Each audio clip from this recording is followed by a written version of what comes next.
9 de la mañana, 14 minutos, 9:14, resumen de noticias para quienes están llegando a esta hora a la sintonía de la doble frecuencia emisora Atlántico La Reina. Nos siguen en zonacero.com, jorgecura.com, estamos en nuestro canal de YouTube, también nos puede escuchar, sintonizar a través de la app de emisora Atlántico. Aquí están las informaciones, mucha atención. Un ataque sicarial registrado la noche de este miércoles en el municipio de Galapa cobró la vida de un hombre identificado como José Valdés Marín y dejó además una persona herida. El hecho criminal se registró en la terraza de la tienda San Jorge, ubicada en la calle 8A con carrera 20, barrio Los Almendros de esa población. La víctima fue atacada a tiros por un sujeto que llegó a pie. Le disparó y escapó a bordo de una motocicleta que lo estaba esperando. Valdés Marín alcanzó a ser trasladado a un centro asistencial cercano donde llegó sin signos vitales. El líder social Rubén Llanos confirmó que recibió una llamada amenazante que le hicieron a través de un celular privado. En la llamada me dicen que me aleje de la organización y del movimiento No al Peaje, denunció Llanos. Señaló que es la primera vez que recibe amenazas y que sospecha de algunos concesionarios. Eran las 8:58 de la mañana de ayer. Yo por lo general no respondo números que aparezcan como privados y pensando que eran mis hijas, decidí responder. Cuando me responden me dicen que me aleje de la organización. Yo dije, pero ¿cuál organización? Que te aleje de la organización de los peajes. Dije, pero ¿cuál organización de los peajes? Si yo no soy ni de derecha ni de izquierda, yo lo que soy es una persona cívica que está luchando por los abusos cometidos del peaje. Bueno, de esta manera, aléjese de eso, porque si no corre peligro usted y su familia. Al decir eso, me cuelga el celular y es cuando pongo de presente y manifiesto hasta las autoridades sobre la situación que me está presentando. Porque en 9 años de lucha, Jorge, quiero acotar, en 9 años de lucha, peleando contra esta concesión, primero Ruta Caribe y ahora Autopista del Caribe, primera vez que recibo amenazas. Mucha atención, Autopista del Caribe acaba de enviar un comunicado que dice así: Autopista del Caribe condena acciones difamatorias y reafirma su compromiso con el desarrollo de la región Caribe. Frente a las denuncias sin argumentos ni fundamentos difundidas por algunos líderes opositores a través de medios de comunicación y redes sociales sobre supuestas amenazas de muerte relacionadas con el proyecto, la concesión Autopista del Caribe manifiesta lo siguiente y dice: Autopista del Caribe rechaza de manera categórica y enérgica las denuncias sin fundamento realizadas por algunos líderes opositores y difundidas en medios de comunicación. Estas acusaciones no solo carecen de sustento, sino que atentan gravemente contra el buen nombre y la integridad de las personas que integran la concesión. El presidente del Comité Intergremial del Atlántico, Efraín Cepeda, advirtió que se hace necesario que sea fortalecido el flujo de caja de la empresa Aire intervenida a través del Fondo Empresarial de la Superintendencia de Servicios Públicos. Manifestó que esta petición se la harán hoy al presidente Gustavo Petro durante su visita a Barranquilla. Igualmente se solicitará que el gobierno que gire los recursos correspondientes a los subsidios atrasados para el sector eléctrico. También se deben garantizar los contratos a largo plazo con los generadores y asegurar el pago a proveedores, advirtió Cepeda Tarut. Mencionar que se requieren aquí unas medidas coyunturales para aliviar la situación que se está viviendo actualmente con la intervención de Aire y la situación financiera, sobre todo de la empresa, y unas medidas estructurales. Hablando de las medidas coyunturales que se requieren de manera urgente, la primera pasa por la necesidad de fortalecer la caja de la empresa. Hay un fondo que se llama el Fondo Empresarial que tiene la Superintendencia de Servicios Públicos, que es con los recursos con los que que se invierten cuando la superintendencia interviene en empresas. De otra parte, el líder gremial se refirió a la posibilidad de que se desmonte el cobro de la sobretasa de seguridad en el recibo de energía por parte del gobierno nacional, manifestando que es importante que la Gobernación del Atlántico cuente con esos recursos para el fortalecimiento de la seguridad. Entre tanto, el directivo de ACOPI, César Uparela, expresó que el presidente Gustavo Petro viene hoy a Barranquilla a hacer nuevos anuncios, como en el pasado reciente anuncios que no ha cumplido. Recordó que en el mes de mayo el mandatario nacional vino a decir que el gobierno nacional asumía el pago de la opción tarifaria para todos los estratos, pero después se dijo que era solo para los estratos 1, 2 y 3, pero nada de eso se cumplió. Gustavo Petro mira al Atlántico y a la región Caribe como si fuésemos hijos de menos madre. No merecemos el trato que nos da el jefe de Estado, manifestó Uparela. Porque en el mes de mayo, en Barranquilla, el presidente Petro anunció de que la opción tarifaria para todo el país sería asumida por el gobierno nacional. En ese momento estaba la deuda en el orden de 5 billones de pesos, de los cuales el 50% correspondía a la región Caribe. Y no solo hizo el anuncio, sino que le dio orden al ministro de Minas y Energía que estaba presente en esa reunión, para que a su vez el ministro hiciera las vueltas necesarias ante el Ministerio de Hacienda para poder asumir esta deuda a través del presupuesto nacional. Norman Alarcón, coordinador de la Liga Nacional de Usuarios en el Atlántico, dijo que espera que el presidente Gustavo Petro llegue hoy a Barranquilla a resolver incógnitas del sector eléctrico que están afectando a la región Caribe. Dijo que Petro durante la campaña presidencial prometió que bajaría las tarifas de energía, pero van 2 años y medio de su gobierno y no ha cumplido en nada. El 7 de mayo en el barrio La Esmeralda anunció que su gobierno pagaría la opción tarifaria, pero tampoco cumplió, enfatizó Alarcón. Recordemos que aquí en la campaña se comprometió a que las altas tarifas de la energía iban a ser cosa del pasado si él llegaba a la presidencia de la República. Ya vamos en más de 2 años y medio y ese compromiso no ha sido cumplido. Además, el 7 de mayo pasado se comprometió ante una muchedumbre en el barrio La Esmeralda de que la opción tarifaria la iba a pagar el gobierno, que el gobierno asumía el pago de la opción tarifaria.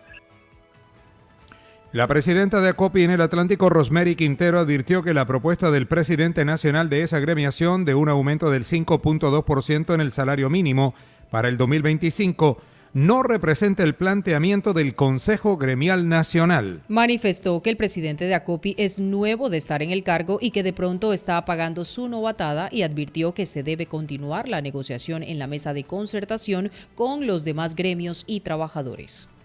Quintero recordó que el salario mínimo se proyecta sobre la inflación causada, más el porcentaje de productividad fijado por el DANE. Bueno, Jorge, algo muy importante, un dato histórico y las propuestas de las centrales siempre ha estado en más de 2 dígitos, por eso parten desde el punto de que no ven viable concertar, que es lo importante. Y por otro lado, hay una costumbre, porque nosotros somos una comisión de política salarial y es tripartita precisamente para que cada una de las partes, gobierno, sindicatos y sector empresarial, presenten propuestas concertadas de acuerdo a los datos económicos, y los más importantes precisamente es inflación, productividad. El director de la CRA, Jesús León, informó que el proceso sancionatorio contra la constructora Marilo es consecuencia de su intervención en 2 áreas en Alameda del Río sin permiso ni autorizaciones ambientales vigentes. El funcionario explicó que los permisos autorizados para los proyectos realizados de esta constructora caducaron en el año 2022. Por lo anterior, manifestó el director de la CRA que fueron suspendidos los trabajos en esta área ambiental que ejecutaba Marilo. Ellos se deben acercar a la autoridad ambiental a tramitar los permisos, pero sigue el proceso sancionatorio contra la constructora, advirtió Jesús León. Inmediatamente nos trasladamos a esta zona, que recordemos que es un área de expansión urbana, y logramos evidenciar en visitas del 30 de septiembre y 30 de octubre del presente año que hay 2 áreas aproximadamente dentro de unos lotes que están en esta zona que venían siendo intervenidos por la constructora Marilo sin contar con los respectivos permisos o autorizaciones ambientales vigentes. Juan Carlos Solano, representante de la constructora Marilo, afirmó que se demostrará ante la autoridad ambiental que no se iniciaron nuevas obras de urbanismo en 2 sectores de Alameda del Río porque se iniciaron en años anteriores. Aseguró que esa constructora cuenta con un permiso completo de toda la Alameda del Río. La resolución 842 de la CRA establece medidas preventivas y suspende temporalmente los trabajos de tala y establece que en la zona se presenta encharcamientos artificiales, aseguró Solano. Efectivamente recibimos esas visitas por parte, inclusive fuimos varios los que asistimos a esas visitas que hizo la corporación, los acompañamos no solamente nosotros, sino parte de la comunidad y obviamente el pronunciamiento por parte de la corporación con la resolución 842 indica, eso es importante decirle pues a todos y a todos tus oyentes, que indica ciertas medidas. Una de las medidas es una medida preventiva que suspende temporalmente las actividades de tala en los proyectos de Lira e Ibis.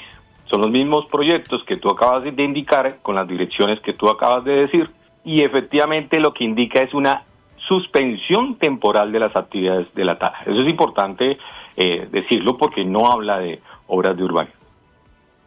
El director del periódico La República, Luis Fernando Quijano, destacó que por primera vez en la historia del país, el Congreso de la República no aprueba el presupuesto general de la Nación y tumba una ley de financiamiento dentro de una reforma tributaria. Quijano también cuestionó de que se haya retirado de esta reforma a última hora el articulado que gravaba con IVA a las casas de apuestas cuya actividad viene creciendo en el territorio nacional. En las próximas elecciones debemos esperar a qué candidatos apoyarán las casas de apuestas, advirtió el director de La República. Jorge, yo tengo mi propia teoría. Es la primera vez que en Colombia el Congreso no solamente no acuerda el presupuesto general de la Nación, sino que tumba una ley de financiamiento. El gobierno cometió el error de pretender sacar la ley de financiamiento con una tributaria adentro. Hasta ahí, más o menos, trato de explicar las cosas. ¿Qué pasó? En la tributaria que estaba dentro de la ley de financiamiento había un artículo que gravaba las casas de apuestas, que usted ve ahora son pues uno de los segmentos de la economía colombiana que más crece según los datos del DANE, las apuestas en línea y todo este tema de giros y todo esto. Pues resulta que ahí es donde le lanzo mi hipótesis. Mi hipótesis es que es más fuerte el lobby de las casas y las empresas de apuestas en el Congreso que en las dádivas que puede dar el Ministerio de Hacienda con burocracia o con contratos para los congresistas que tumbaron esta ley de financiamiento. El presidente del Congreso de la República, Efraín Cepeda, aclaró que siempre se opuso a la reforma tributaria y que lo sucedido el día anterior cuando votó en contra de su archivo fue una confusión. Esta reforma no se puede aceptar. El gobierno nacional no invierte y no es amigo de la inversión privada, señaló Cepeda Saravia. Aseguró que el gobierno mantiene en la fiducia más de 102 billones de pesos que se deben ejecutar, al tiempo que advirtió que este gobierno mantiene un desprecio con la región Caribe colombiana. Mira, para nadie es un secreto. Yo desde el primer día, desde el 4 de septiembre que se discutió el presupuesto general de la Nación, me opuse a la reforma tributaria. Es más, en el Congreso de la ANDI del 6 de septiembre anuncié que teníamos los votos para hundirla. Así lo expresé en FEDEGAN, lo expresé en el Congreso de la CCI, lo expresé pues en todos los rincones. Pues yo salí del baño un poco confuso, pero entendí que en la Cámara de Representantes no se iba a aceptar el archivo y que nosotros en la Comisión Tercera íbamos a votar en contra.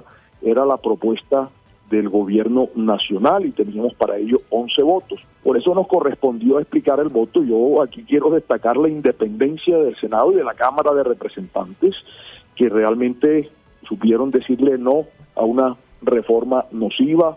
Argumentos que he venido yo a escribir sirvieron precisamente para que ello sucediera. Que no puede ser, Jorge, que hoy nos digan que es que se van a quedar desfinanciadas X o Y temas por no haber aprobado 8 billones de pesos, cuando el gobierno nacional no ha ejecutado, y oiga bien esa cifra, 102.6 billones de pesos a 30 de noviembre. Sí. El senador del Centro Democrático, Miguel Uribe, celebró el hundimiento de la ley de financiamiento por parte de las comisiones económicas del Congreso. Es una victoria del país porque esta reforma tributaria es inconveniente y buscaba trasladar el costo de la responsabilidad fiscal del gobierno a los colombianos, expresó el congresista. Miguel Uribe afirmó que el presidente Gustavo Petro con esta tributaria buscaba justificar el aumento de sus gastos con embajadas innecesarias y la grave corrupción. Agregó que este gobierno no ejecuta y tiene en las fiducias más de 90 billones de pesos. Es que el que se tiene que apretar el cinturón es el gobierno, que además, para rematar, Jorge, no crea nuevos ingresos, porque en vez de estar estimulando la economía, la vivienda, la infraestructura, el sector de hidrocarburos, los está apagando. Ayer mostraba yo en el debate cómo el sector de hidrocarburos viene cayendo y particularmente cómo vienen destruyendo Ecopetrol. Las utilidades de Ecopetrol vienen cayendo drásticamente desde el 2022 por la incapacidad de este gobierno. Y resulta que esta reforma tributaria va a terminar de darle un golpe fulminante al sector de hidrocarburos. Pero además, Jorge, el 60% de lo que se pretendía recaudar con esta reforma viene de las familias de ingresos medios y bajos. Solo el ACPM iba a aumentar en 500 pesos por galón, la gasolina en más de 400 pesos por galón, un costo adicional para la vida de los colombianos. Así que lo de ayer fue una victoria del país, de las familias colombianas, y un mensaje contundente a Petro, que es él el que tiene que ser eficiente en el gasto, que es él el que tiene que acabar el derroche que él mismo generó y que, por supuesto, tiene que combatir y acabar esa corrupción que lo rodea a él, a su familia y a su círculo cercano. El empresario del sector turístico Edgardo Jaramillo destacó el interés de las compañías de cruceros de llegar al puerto de Barranquilla. Manifestó que este logro se comenzó a trabajar en la primera administración del alcalde Alejandro Char, donde se avanzó en los contactos y se continuó en la alcaldía de Jaime Pumarejo. El día que los cruceros lleguen a la ciudad, Barranquilla estará en el ámbito internacional, fortaleciendo y aumentando el turismo, advirtió Jaramillo.